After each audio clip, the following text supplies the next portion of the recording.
บ่ได้เอาน้องเพิ่นไปนำมาอยู่เมื่อป้าเพิ่นเกิดใกล้ก็เปิดไฟให้ลูกว่านี่เลยนอนแง่งอยู่น้ำปูหั่นได้เห็นแล้วก็แล่นใส่แล้วอ๋อลืมน้องบ่สร้างลืมเอาแท้อ๋อตะกี้มันมีแอกได้นี่เห็นบ่เชิญเอาเชิญส่งให้เพิ่นเบิ่งแล้วก็ถามหาโก้แล้วบัดนี้ใช่โก้ได้ลูกสิฮอดโก้บ่ลืมเพิ่นลืมตุ๊กตาเพิ่นลืมตุ้มเพิ่นเอาไปให้ลูกนะเอาไปลูกไปอันนี้ใช้เบิ่งค่ะเอ้ยเฮ็ดบ่อยากมานะฮะไปลุงไปคือเก่าใช่ป่ะโก้ไปเห็นโก้แล้วมาจักกี่ทอดบ่โก้จักกี่ทอดป้าบ่นี่เว้ยจากกันจนเป็นอาทิตย์พี่น้องเอ้ยมัวแต่ก้มมัดหัวบ่หลานมาจอดทางหลังกับเมื่อไปเบิ่งป้าเฮ็ดนานพักกูจนครบอาทิตย์ป้าลุงเอ้ยเพิ่นเมื่อดินบ้านย่าเพิ่นหากะมาเดี๋ยวนี้เนาะเฮ้ยกำลังมาสู่นี่โอ้ยป้ากับมันมาทั่วมาพี่เบิ่งนะจื้ออยู่ว่านี่ไอ้ใบป้าลุงมาแล้วพี่น้องเอ้ยมาหาป้าอุ้มทุจ้าป้าลุงกันทุจ้ากันโอ้หายได้นี่สบายดีพี่น้องเอ้ยเนาะโดยกับทักทายสบายดีตอนบ่ายเนาะหลังจากมาจะส่งไอ้ต้าโยมเย็นก็เลยอันมาทั่วอยู่หลังบ้านผมได้ยินเสียงป้าอยู่หอเบิ่งกินแล้วบ่ยาแล้วเป็นหน่อยมาแต่ช้าอย่างนี้ว่ามาเพลงวะโอ้ยพี่น้องเอ้ยไปอาทิตย์เดียวลืมแล้วแม่ไปเมื่อเรากินเลยเห็นป้ามาไปอุ้มของไอ้อุ้มไหมนี่อันนี้มาได้ยังมาต้อนน่ะไม่ยังไม่อยากงานได้ยังลูกนะเดี๋ยวนี้จะบักกระบกนะไปขวดบักกระบกมาแห้งได้หรือว่าเป็นไอครับแนมือป้ามาทั่วพี่น้องเอ้ยไปเชียร์นานพักหลังบ้านผมมันยังไม่ได้ย่างกำลังกินน้ำแล้วนี่เสียงป้าแล้วเกี่ยวไปแล้วจักว่าเก็บแตะเก็บแตะไอ้เตยว่าเท่าหาน้องจุ๊กแน่หูได้ชิมานี่อยู่ว่าเบิ่งหาป้าตั้งกล้องไว้เห็นอยู่บ่พี่น้องเอ้ยป้าชงอ่ะเนาะชงนะบ่ว่าย่ามึงอะไรย่ามาชงบ่นี่ด้วยย่ามาชงไอ้หมักกระบกมะกวดกับข้าวสิมาลอยอยู่กันนี่เป็นไงลูกหนาววันย่ากันหนาวทุกการโอ้ยแล้วก็มีน้ำอ้อยนี่ไงนะแวะเป็นผ้าแวะไหวกระทาโคนได้บ่ายทาดิได้ผ่าแขนมาบ่ได้ยูใส่ลูกเฮ้ยมันปลาลุงให้นะคะว่าสบายดีปลาลุงให้ลูกจ้าปลาลุงให้ลูกจ้าสบายดีปลาลุงพ่อก็อินเตยเด้อไปบ่ได้เห็นน้อยมือเลยมั้งเพลงมั้งหมายป้าแพงดอกกล้วยตำได้กล้วยแต่นี่ได้กินตำพุ่งเนื้อนะเด้อเห็นได้กินมาก่อนเป็นนัวกินนี่เอาแม่บ่ป้ามาบังกันบอกไปอาทิตย์เดียวก็ลืมกันนี่ฉันจะไปเป็นเดือนบ้าบ่สิได้พี่น้องบ่ได้เอาน้องเพิ่นไปนำมาอยู่เมื่อป้าเพิ่นเกิดใกล้ก็เปิดไฟให้ลูกว่านี่เลยนอนแง่งอยู่น้ำปูหั่นได้เห็นแล้วก็แล่นใส่แล้วอ๋อลืมน้องบ่สร้างลืมเอาแท้อ๋อตะกี้มันมีแอกได้นี่เห็นบ่เชิญเอาเชิญส่งให้เพิ่นเบิ่งแล้วก็ถามหาโก้แล้วบัดนี้ใช่โก้ได้ลูกสิฮอดโก้บ่ลืมตุ๊กตาเพิ่นลืมตุ้มเพิ่นเอาไปพี่น้องเอ้ยแก้มแตกบ่แก้มแตกเลยเป็นขี้มูกเป็นเซ็ตมูกแก้มแตกโก้กินแน่ลูกป้ากินน้ำให้ลูกป้ากินได้มั้ยเอาทีว่าจ้ะป้าได้ยังก็นี่เบิ่งกับมันชูกินก็ได้มีหยังเด้กินในโรงอาหารข้าวป้าได้ป้าใหญ่กับลุงกับบ่าวลาวเพิ่นพากันไปตึกปลาอยู่น้องแม่นเชื่อพี่น้องเอ้ยแม่งเด้อบ่ได้ไปมันหัวว่าไปแล้วได้บ่ได้กินแน่มื้อนี้เนาะแต่ก็บ่าวลาวเพิ่นไปมันก็ได้เลยพี่น้องเอ้ยก็ชวนลุงใหญ่ไปได้คือสิได้อยู่แล้วไปแต่โดนนะไอ้เต้อซึ่งก็ไปนำแต่ว่าเพิ่นมาไปโรงเรียนแน่บ่กินนี่บอกแม่ว่าไปโรงเรียนก็เด้อเพิ่นมาคือสิมาหาเนาะไปแม่บ่เห็นมาทั่วแล้วจังได๋ไปนำน้องบ่ที่ว่าใช่ว่าสิมามื้ออื่นบ่ว่าเราลางานได้แล้วบ่ก็เลยมาชมเลยได้ไปว่าปลูกแทนอยู่ท่าโคนเพิ่นแปลเป็นท่านะได้ไปปลูกแล้วป้าจะเอาปลูกดูเด็กเนาะโอ้ยเฮ็ดกว่านี่งามแท้ค่ะงามแท้บ่ดอกอ้อยน้ำตาลมันบ่มีแบบอันขาวนะบ่าวลาวเพิ่นบอกว่ามันคือแบบขาวมากนะเอามาให้ตู้พรมแน่นึงขอไว้เฮือนอันนึงไว้แล้วบ่เอาเงินให้แล้วก็ หวานดูน้ำหวานเบิ่งหาเป็นน้ำตาลบ่ลมพี่น้อยน้ำอ้อยได้ลมแห้งเนาะมื้อนี้น่ะโอ้ลมแห้งดีลมพัดอันไปส่งไอ้ตากะรถก็จะปิ้วได้น้ำตาลนึงน้ำตาลน้อยบ่อยากมากขึ้นนี่บ่บางเชื่อมากขึ้นนี่หวานเลยป้าแกงไม่แม่ป้ามากินข้าวที่ข้าวกับป้าพูดถึงเอามากินแกงแบบนั้นเองหรือน้ำหวานน้ำตาลน้อยรวมให้แบบเป็นขาวๆนะพี่น้องนั่นสีแจ่มเนาะมันขายแย่3 อัน 30มัน10เต่าที่3 อัน5ได้ดิในน้ำตาลน้อยนี่บ่มาฝากป้าละลูกบ่นั่นแหละลูกอันนี้บ่นั่นแหละมาก็ว่าอยากให้อุ้มได้พี่น้องให้หายจับอีกได้โอ้ยแม่ย่าเพิ่นยังอุ้มบ่ได้บ่หาจะอุ้มได้พาเมื่อยเดี๋ยวแล้วบ่ฮู้เราขี้ฮอดอยู่กันไม่อุ้มอีกนะคะมาป้าแพงมั้ยป้าแพงได้มั้ยป้าขี้ฮอดอยู่จ้อยๆอยู่บ่มีไผกักเลยป้ามาแต่โรงเรียนค่ะบ่มีไผกักเลยยอดที่นั่นอยู่ก็แล้วว่าบ่ต้องถ่ากักกับป้าเด้อบ่ถ่ากักกับใครได้มาบ่อยู่กันกักๆนะบ่ดูบ่ไปบ่ไปรับไปต้าบ่ใช่ต้าเด้อ้ายลูกอันนี้เป็นอะไรเชื่อกูเห็นใช่จ่ายโอเคมากินได้ไหมได้ไหมกินได้ข่าวนะแม่ไปเอาแกงไม้ไปนะว่าจะเอาให้มาป้อนเมื่อตาแกงไม้เงินป้าแม่เต้าแกงไม้ก็ได้เถอะที่เขากับป้าให้ผมป้ากันกินแกงน้ำไม้ป้าเป็นแกงน้ำไม้ป้าไงเป็นแกงน้ำไม้เดี๋ยวป้ากันเราเล่าว่าเป็นงานที่ป่าพี่น้องว่าจากเพิ่นตั้งแกงไม้ไปกินมาแรกไปกินต้มปลาสินะเฮ้ยนี่ไม่เอาปลาไม่เอาเก่งไม่ลูกโอ้วันกี่ไงเด้อแก้มกระเตงแม่ปลาไม่ลูกแกไม่ไม่ได้ฮะป้าได้นี่นะดื้อป้าแล้วมาให้ป้านะมาอะไรยังนี่บ่ลูกบ่จ้าจ้าเด้โอ้ไม่อยากได้ใช้โก้ได้ลูกอันนี้โก้ก่อนสุดงามสีชมพูแหละโอ้แม่ไปเอาแกงไม่ลูกโอ้ญาติของป้าพี่น้องเลยบอกไปอาทิตย์เดียวนึงก็ลืมกันนี่บอกป้าได้นี่ปัตเตอร์ได้นี่นะนี่แหละนี่มาเนี่ยบรรลุน่ะบรรลุน่ะป้าถือได้หมักกระบอกเลยได้หมักกระบอกมาต้อนนี่นะพี่น้องเลยได้หมักกระบอกกับอันน้ำตาลกล้วยแต่นี้ที่ข่าวอยู่เพื่อนป้าแล้วคุณตั้งหักงานนั่นนะคุณโอ้ยบอกให้ฮอดป้าอุ้มปลาลุงเลยหันเหยียบโทรศัพท์เนี่ยแล้วเลยคนได้ข้าวผัดมากระบอกกับน้ำตาลก็มากล้วยก็มาต้อนป้ามาดูละเมื่อหาใช่ป้ากันหนามือคืออยู่พ่อหลานจังยากป้าไปเบิ่งไปนอกเนาะโอ้ยลมพี่น้องเอ้ยออกมานอกกับมึงไงลมแห้งครับตั้มน้ำตาเกิ่มเลื่อมเยอะนี่โอ้ยลมเนี่ยมาเบิ่งป้ายทั่วเนาะป้ายทั่วเลยลูกใช่บอกไม่เห็นกันอาทิตย์เดียวนึงแกเห็นบ่จื้อบ่ได้อีกนี่ว่าเห็นบ่ลมหนาวเลยลูกหนาวบ่เมื่อบานยาน่ะเห็นดิไปกินข้าวแม่บ่นี่เด้เห็นหัวเบิ่งให้ปลาดูมันกันหันแหละช่องนะนี่กำลังมันทั่วอยู่พี่น้องเลยน่ะขังไว้นี่ยันไก่เข้างัวเข้ามาเมื่อนั้นกะพวกพักมัดไว้นี่สีมาปลูกทั้งนี้อีกว่าเนาะไว้ทางนี้ตัดใหม่ก็แต่เศร้านี่ไปตัดเลิกปุ่นมาเด็ดยังไม่ได้มัดซ้ำเดี๋ยวไปส่งไอ้ตาก่อนตัดใหม่สั่งไพ่มามัดข้างนี้จะเอามาข้างนี้พี่น้องเลยนี่เด้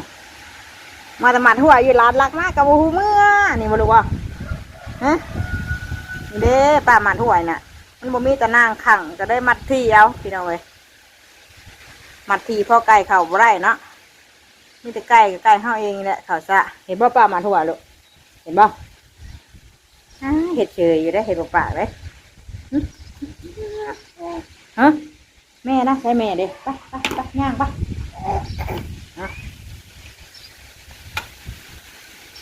ใช่กุ๊บไปตัวปุ่นบายเลยลุงเอารถมาประจอดไว้นี่เลยรถขี่ห้างงันแล้วน้ำมือวานนี่ โดนทางเพิ่นใช่เราได้ปลาไม่ใช่เคยไปเบิ่งปะไปลัดปลานะไปแม่ได้มาแล้วเอวเฮ้ย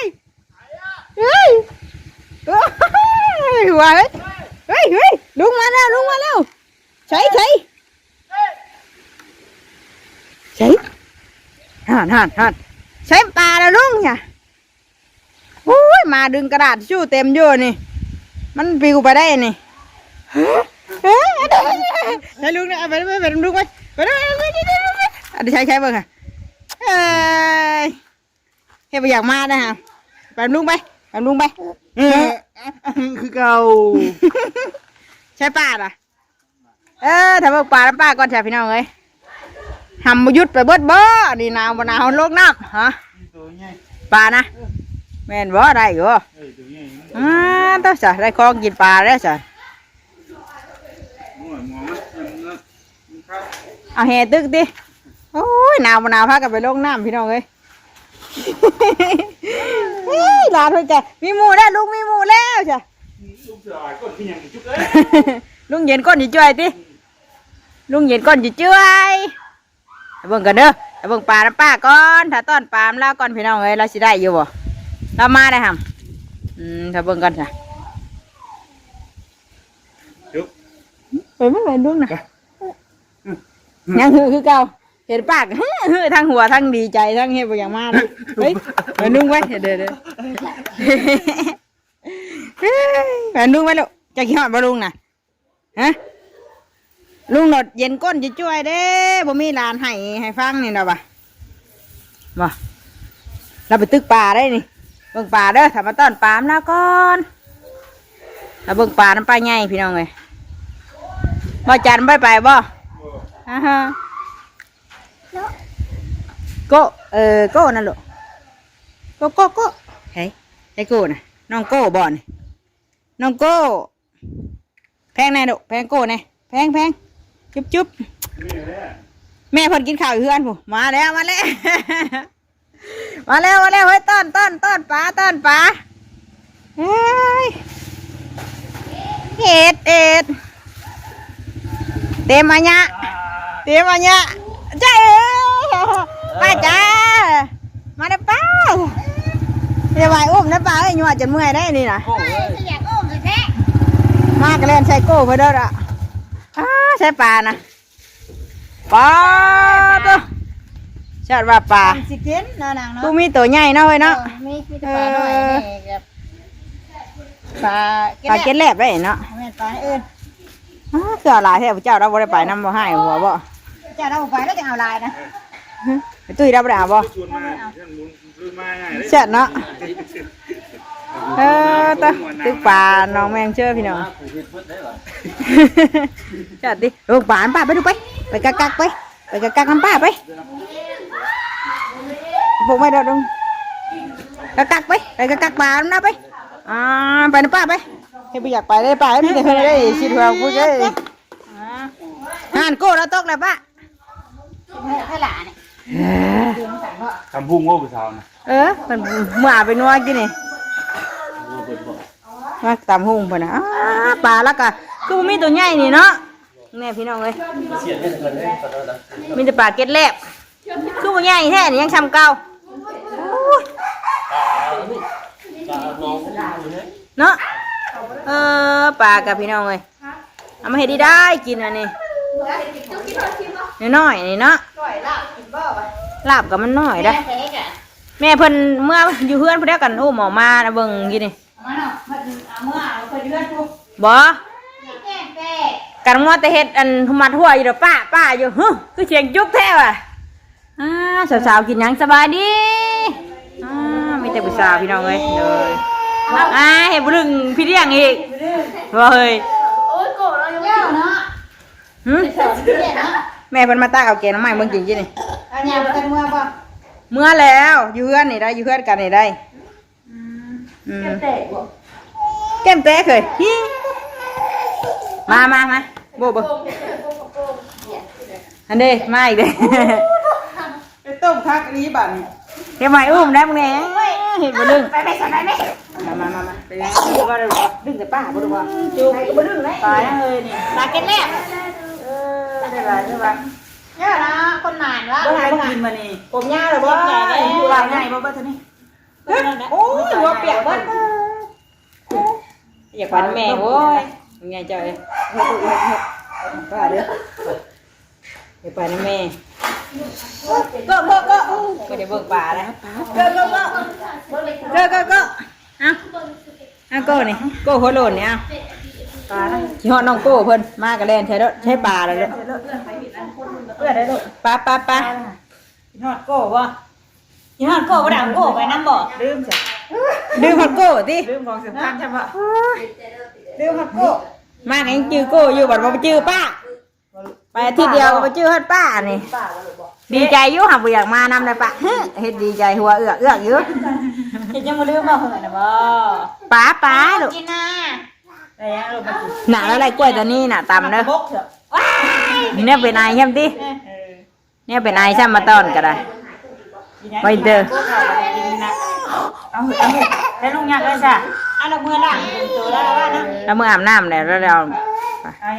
เอายังมาต้อนป้านะมาต้อนป้าใหญ่แน่ลูกมาต้อนนี่ค่ะบกไปขวบไปค่ะกองผู้ชายเป็นไอบกไปขวบไปเอาผู้ชายบกไปขวบไปเอาหัวลูกได้ยังมาต้อนเดี๋ยวลูกกล้วยได้ประจำใช้คนมาไอ้หันตะว้าวกินได้มาให้ป้านี่กินได้ลูกส่งเสือเปื้อนมาแล้วเนี่ยมั้ยป้ากินได้ลูกป้ากินได้ไม่อยากมาต้อนเดี๋ยวลูกกินได้มาให้ป้ากินนะเจ๊ได้มาน้ำตาลอ้อยนี่เป็นน้ำตาลชดเป็นน้ำตาลกระบุเมียนแบบขาวๆนะมันเป็นน้ำตาลมันคือน้ำอ้อยครับผสมน้ำอ้อยนะอันซอยกัดนะใครเนี่ยบ่นี่มีอะไรยืนน้ำเป็นน้ำอ้อยด้วยกัดแค่เอ้าเพราะว่ากันแยกมึงไปเลยดิแยกซื้อห่านนึงแยกซื้อห่านนึงอันใส่ถุงนี่นะถุงนี่อย่าขวดลายเด้อแต่ว่านี่มันเกาสีเทียมใจหนีเด้เป็นยังไงวะเนี่ยเนาะอันนี้สมัยนี้มันมีน้ำตาลเบิ่งนะของผักมันหวานเนาะเป็นไอเฮ้ยเหอะได้ค่ะผู้เฒ่าเพิ่นได้หมักไงเนาะหมักใบครับเมื่อวานแต่ผู้เฒ่าแล้วเขาก็สิหมักใบเพื่อนนะง่ายเป็นบัดอกเป็นบัด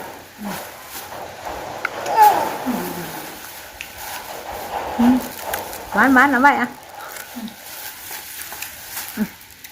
หวานพดเอาตัวดีแล้วนะมันแหวนตาเนาะน้ำตาลโอ้ยจะหาคนสั่งมาเอามาผ่าหมูกะจานดีว่าประตูยังมาไกลเขาเอาจ้ะถ้าเกิดเราเอามาผ่ามานะอย่ามากินดิอย่ามากินเองมาเด้อไปบ่เวลาไปต้าบ่ไอ้ต้ามาดีใจได้นี่ไอ้ต้าไปเชื่อว่าดีใจได้นี่ผมอยู่แล้วค่ะอย่าวะไปเชื่อเราสิลงมาบ่เนาะพอเรามาเนาะจุกเขาเห็นก็ไม่ได้ออกไปใส่บ่ยังเห็นนางอยู่ไม่ได้ไปแต่ว่าเมื่อกี้ไปเยี่ยมประตูเขาแม่นั่นมาเด้ไปตู้แล้วบ่าวที่ป่าแล้วป่ะแล้วบ่าวแล้ววันเขาแม่นี่เพิ่นจะไปเยี่ยม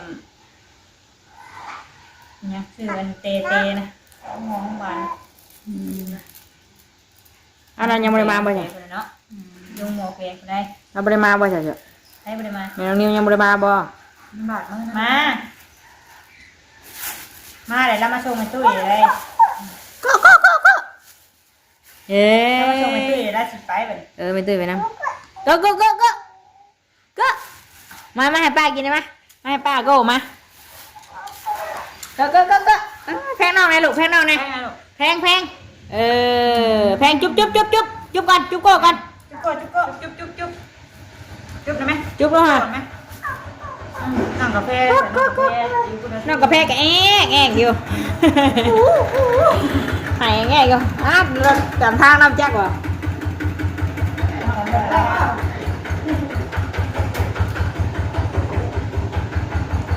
แล้วเหยียบมานะ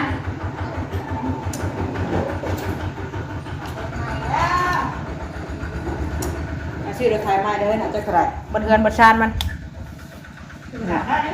เอ้าเฮ้ยเนาะไม่ถามแล้วเดี๋ยวถ่ายไม่บ่ถามแล้วสิให้จักเนาะคนไม่ได้จักกันปานนั้นจนถามเท่าราคาเนาะเฮ็ดน้อยเดียวนึงก็ได้หมื่นแล้วเนาะแสนจ้ะปีชิมาจักสิถ่ายได้เดี๋ยวบ่แล้วเราถ่ายขี้ห้างเฮาก็ได้มีแต่ขี้ห้างเห็นบ่ค่อยไปอาบน้ำก็ลุงวานนี่นะรถกะคันหนึ่งกะอยู่หันผู้คันหนึ่งกะพากันชมแปลงจนเมื่อยว่าเบื่อสิไปได้ชีวิตกี่ห้างเนาะชีวิตกี่ห้างเอ้ยหลานนั่นไปถ้าป้าสิไปแก้มแดงเด้อหาไม้เด้อเสด็จหาไม้ก่อนเด้อไปหาไปตาปะหาไปเชื่อปะไปหาเยอะเด้อเด้ออยากไปน้ำนั่นอยากไปน้ำนั่นนี่หน่อยบายเด้อบายแม่น้ำบายแม่บายแม่เมื่อกี้นี่หายบายแม่บายไปป้าก่อนบายบายก่อนบายแม่ก่อนไปหาไม้ก่อนบายเห็ดหายอย่างเมื่อน้ำยาเพิ่นเห็ดไปอยากให้ไปน้ำมือขี้บีได้บายดูบายก่อนบายปลุงก่อนไปบายทูจ่าปลุงจ้าสบายดีปลุงอินเตอร์มาหาเทือนเด้อจากหลังจากไปเยี่ยมยาหลายมื้อหลายวันมาเฮือนแล้วดังนะมาเฮือนดิฉันเด้อนี่เด้อขอนเอ้ยมาหน่อยเฮ้ยนี่ไปใส่ไปลาปลาดุงก่อนเดี๋ยวจะไปรับหลานอยู่เฮียนก่อนพี่น้องเลยก็กันกินหน้าเด้อคลิปนี้ค่ะอินเตอร์หน่อยบายสบายดีโดย